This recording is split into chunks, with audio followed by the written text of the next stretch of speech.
আর জান্নাতীদের 120 কাতার হবে। কত কাতার? 120 কাতার। তার মধ্যে 80 কাতার হবে উম্মতে মুহাম্মাদি, বলেন সুবহানাল্লাহ। আর এই উম্মতে মুহাম্মাদির মধ্যে আরো 70,000 স্পেশাল মানুষ আছে। কত হাজার? যারা বিনা হিসেবে বিনা আযাবে ডাইরেক্ট জান্নাতে যাবে ইনশাআল্লাহ। বলে দিব তারা কারা? 70,000। তবে অন্য একটা হাদিসে আসছে যে প্রত্যেক হাজারের সাথে আরো 70,000। তবে শর্ত কঠিন। কিরকম শর্ত? সাহাবীরা বসে ডিসকাস করছেন কে হতে পারে তারা। কেউ বলছেন তারা হয়তো প্রথম দিকের মুসলিমরা হবেন, কেউ বলছেন তারা হয়তো মুজাহিদরা হবেন, কেউ বলছেন তারা বদর যুদ্ধের সাহাবীরা হবে ইত্যাদি। তখন নবী সাল্লাল্লাহু আলাইহি ওয়াসাল্লাম আবার চলে আসলেন, ব্যাক করলেন। ব্যাক করে বলছেন তোমরা কি এই বিষয়ে কি বিষয়ে কথা বলছিলে? তখন সাহাবীরা বললেন আমরা তো ডিসকাস করছিলাম যে কারা হতে পারে সেই 70,000। নবীজি বললেন শোনো, ওই 70,000 মানুষ, এক নাম্বার, ওই 70,000 মানুষ পাখি উড়িয়ে ভাগ্য গণনা করে না। প্রথম কাজটা কি? মানে তারা ইসলাম এত কঠিন ভাবে পালন করে যে পাখি উড়িয়ে ভাগ্য গণনা বা হাত দেখা, রাশিফল, এরকম শিরিকের ধার কাছেও নাই। তারা শিরিকের ধার কাছেও নাই। 2 নাম্বার, তারা আগুনের শেকা বা উল্কি দিয়ে, এই ট্যাটু আছে না, ট্যাটু উল্কি আঁকে আগুন দিয়ে, এই ধরনের ট্যাটু উল্কি তারা আগে না শরীরের মধ্যে। এইসব কুলক্ষণে সুলক্ষণে তারা বিশ্বাস করে না। 3 নাম্বার, তারা অবৈধ ঝাড়ফুঁক করে না। অবৈধ ঝাড়ফুঁক করে না। বৈধ ঝাড়ফুঁক করা যাবে, সূরা ফাতিহা পড়ে ঝাড়ফুঁক করা যাবে, সূরা ফালাক নাস ইখলাস পড়ে পড়া যাবে, আয়াতুল কুরসি পড়ে পড়া যাবে, কোরআন হাদিস দিয়ে ঝাড়ফুঁক করা যাবে। কিন্তু অবৈধ কিছু ঝাড়ফুঁক আছে না, তান্ত্রিক কবিরাজদের কাছে মানুষ করে, এগুলো করা যাবে না। আর 4 নাম্বার হচ্ছে তারা সর্বাবস্থায় এক আল্লাহর উপরে তাওয়াক্কুল করে, ভরসা করে, আল্লাহর প্রতি তাওয়াক্কুল করে। এরা হচ্ছে সেই 70,000 মানুষের মধ্যে থাকবে ইনশাআল্লাহ। এক সাহাবী দাঁড়িয়ে বললেন, ওয়াকাশা দাঁড়িয়ে বলছেন যে ইয়া রাসূলুল্লাহ, আমার জন্য দোয়া করেন, আমি যেন সেই 70,000-এর মধ্যে থাকতে পারি। তো নবীজি বললেন হ্যাঁ, তুমি 70,000-এর মধ্যে একজন। এরপর আরো 2 জন সাহাবী দাঁড়িয়ে গেলেন, আমার জন্য দোয়া করেন। নবীজি বললেন না, ওয়াকাশা অগ্রগামী হয়েছে। এভাবে সবার জন্য দোয়া করতে থাকলে দরজা কি হতো? বন্ধ হয়ে যেত। তো এই দরজা খোলা আছে। এই যুগের মানুষও হতে পারে না? যে ব্যক্তি শিরক করে না, আল্লাহ ভরসা করে, কোন রকম কুলক্ষণে বিশ্বাস করে না, ইসলাম পরিপূর্ণরূপে পালন করে, ইনশাআল্লাহ তাআলা আল্লাহ চাইলে তাদেরকে আল্লাহ পাক 70,000-এর মধ্যে আশ্রয় দিবেন, অংশ দিবেন ইনশাআল্লাহ তাআলা। তো আমরা বলছিলাম যে আমরা কোথা থেকে আসছি ভাই? জান্নাত থেকে। কোথায় যাব? ইনশাআল্লাহ। এর মাঝখানে শয়তানের পথ রয়েছে কিছু, শয়তানের ফিতনা। কি ফিতনা? শয়তান চায়, শয়তান কিন্তু ওয়াদা করে আসছে, চ্যালেঞ্জ করে আসছে আল্লাহর কাছে। কি করছে? চ্যালেঞ্জ। শয়তান কি চ্যালেঞ্জ করছে জানেন? শয়তান চ্যালেঞ্জ করছে যে রব্বি, শয়তান বলছে রব্বি মানে হে আমার রব। শয়তান কিন্তু আস্তিক, শয়তান কিন্তু আল্লাহকে বিশ্বাস করে। সে বলছে রব্বি, হে আমার রব, আনজিরনি, আমাকে অবকাশ দিন, ইলা ইয়াউমি ইউবআসুন, কিয়ামত দিবস পর্যন্ত অবকাশ দিন। আল্লাহ বলছেন ফাইন্নাকা মিনাল মুনজারিন, যাও, তোমাকে অবকাশ দেওয়া হলো। কিয়ামত পর্যন্ত সময় আল্লাহর কাছে এমন বড় কিছু নয়, খুব সামান্য। এবার সে বলছে রব্বি ফাবিমা আগওয়াইতানি, হে আল্লাহ, যে আদমের জন্য আজকে আমাকে জান্নাত থেকে বের করে দেয়া হলো সিজদা না করার কারণে, লা আকুদান্না লাহু সিরাতাকাল মুস্তাকিম, ওই আদমকে জাহান্নামে নেয়ার জন্য আমি সরল পথে ওত পেতে বসে থাকবো। বসে থাকে না শয়তান? সুম্মা লাআতিয়ান্না মিন বাইনি আইদিহিম, খুব ভালো করে জায়গাটা বোঝেন প্রিয় ভাইরা।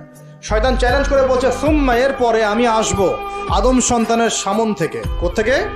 এই সামন থেকে মানে অর্থ হচ্ছে দুনিয়া, মানে আপনাকে দুনিয়ার সমস্ত ফিতনা এসে প্রলুব্ধ করে রাখবে। কারণ দুনিয়া চোখের সামনে দেখা যায় না, দেখা যায় দুনিয়ার অভাবের ধোঁকা দিবে, বেকারত্বের ধোঁকা দিবে, হতাশা, এইটা সেইটা, স্বামী স্ত্রীর ফিতনা, পরিবারের ফিতনা, সামাজিক ফিতনা, আপনাকে দুনিয়ার এই ফিতনা এসে ব্যস্ত রাখবে, রাখে না? এটা হচ্ছে সামন থেকে আসা। ওয়ামিন খালফিহিম, পিছন থেকে আসবো। পিছন থেকে মানে আপনাকে পরকাল সম্পর্কে হতাশ করে দিবে এবং পরকাল সম্পর্কে আপনাকে কুধারণা সৃষ্টি করবে এবং পরকাল সম্পর্কে আপনার মধ্যে একটা গাফিলতি সৃষ্টি করে দিবে যে পরকাল না, পরে দেখা যাবে। হ্যাঁ, পিছনে কি আছে? পরকাল না? তো পিছনটা পরকাল। তো পরকাল আসবে যখন, তখন দেখা যাবে। হ্যাঁ, বৃদ্ধ হলে তখন তওবা করে নিব, এখনো কি তাড়াহুড়ার কি আছে, পরে দেখা যাবে শেষ বয়সে।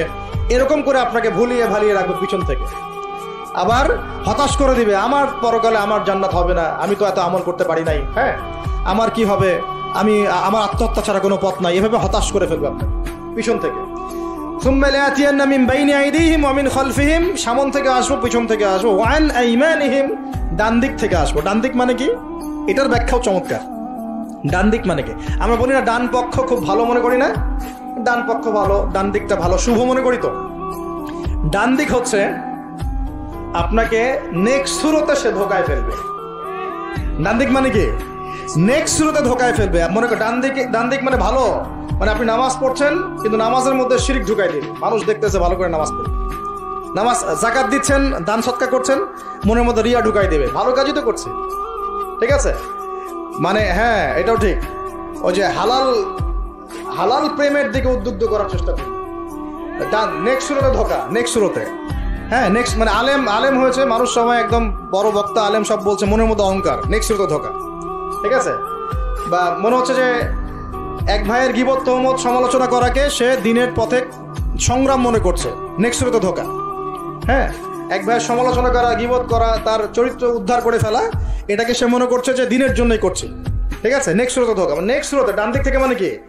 নেক্সট সুরতে আপনাকে ধোকায় ফেলে দিবে, ফেলছে না? ফেলছে। কিন্তু এটা কিন্তু ডেঞ্জারাস। এটা কাদের জন্য? এটা আবেদ মানুষদের জন্যই, যারা আল্লাহকে মানে, রাসূলকে মানে, চেষ্টা করে দিনের পথে চলার জন্য, এদেরকে সে ডান দিক থেকে আসবে আর কি। মানে আমাদের ক্ষেত্রে আল্লাহ পাক হেফাজত করুন বলি আমিন। আর চতুর্থটা হলো ওয়ান শামাইলিহিম, ওদের বাম দিক থেকে আসবে। এটা কেমন? এটা হচ্ছে ফাসেক জালেম শ্রেণীর মানুষ যারা, তাদের সামনে মদ, জুয়া, জেনা সবকিছু উন্মুক্ত করে দিবে, এগুলোর পিছনে ছোট হয়। এইভাবে চতুর্দিক থেকে শয়তান আসবে এবং বলবে, আল্লাহকে বলেছে ওয়ালা তাজিদু আকসারহুম শাকিরিন, আল্লাহ আপনি বেশিরভাগ আদম সন্তানকেই শুকরগুজার পাবেন না। এটা কি বাস্তব না? এখন বেশিরভাগ মুসলিম নামাজ পড়ে না? পড়ে না। বেশিরভাগ মুসলিম যাকাত দেয় কি দেয় না? রমজান মাস আসছে দেখবেন বেশিরভাগই অনেকেই রোজা রাখবে না, আছে না? রমজান মাসে মানুষ বেপরদায় চলছে না? রোজা রেখেও মানুষ মাপে কম দিবে না? নামাজ পড়ে ওষুধ খাচ্ছে না? মানে বেশিরভাগ মানুষ কিন্তু সত্যি আল্লাহর পথে নাই। এই পৃথিবীতে বেশিরভাগ মানুষ বলছে আল্লাহর সন্তান আছে, নাউজুবিল্লাহ। খ্রিস্টানরা বলছে না আল্লাহর সন্তান আছে? তো বেশিরভাগ মানুষকে আমি পথভ্রষ্ট করে ছাড়বো, শয়তান কিন্তু বলে গেছে, এবং সেটা কিন্তু বাস্তব হচ্ছেও। আল্লাহ পাক অন্য সূরায় বলেছেন ওয়া কালিলুম মিন ইবাদিয়াশ শাকুর, আমার শুকরগুজার বান্দা খুব কম হবে। কি হবে? কম হবে। হাদিসের মধ্যে আসছে যে তোমরা ৭৩ দলে ভাগ হয়ে যাবে। কত দল? তার মধ্যে একটা মাত্র দল জান্নাতে যাবে। কয়টা দল?